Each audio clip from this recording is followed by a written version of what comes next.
For Thanksgiving, I wanted to share a few reflections on Psalm 103 to help you practice gratitude throughout this week. In this video, we'll focus on God's compassion based on Psalm 103 verse 13. But first, let me read verses 13 down through 18. David wrote, "As a father has compassion on his children, so the Lord has compassion on those who fear him. For he knows how we are formed. He remembers that we are dust. The life of mortals is like grass. They flourish like a flower of the field. The wind blows over it and it is gone, and its place remembers it no more. But from everlasting to everlasting, the Lord's love is with those who fear him, and his righteousness with their children's children, with those who keep his covenant and remember to obey his precepts." These are wonderful verses with the theme of God's compassion threaded all the way through. For now, I want to focus on verse 13. As a father has compassion on his children, so the Lord has compassion on those who fear him.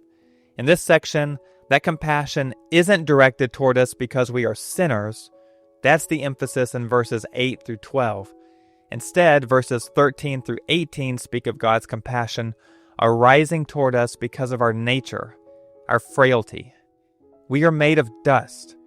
Our lifespan is like the grass. As wind blows across dangling flower petals and sweeps them away, so humans are swept away by the winds of time. You and I are fragile, but God isn't, and neither is his love, and neither is his compassion. He knows we're fragile. God designed us for this planet, and even though we bear the curse and live with the presence of sin and evil, it could be so much worse. But it's not. God watches over us with compassion and care. He cares when we hurt. He comforts when we're broken. He upholds when we're slipping. He guides us when we're lost. He knows how we're formed and how needy we are.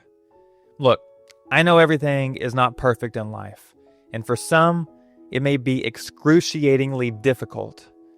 But for this moment during Thanksgiving week, I think it will do your soul some good to think over the ways God has shown compassion toward you. Second, though, and most important, I want to mention God's greatest act of compassion, which is sending his Son, Jesus Christ.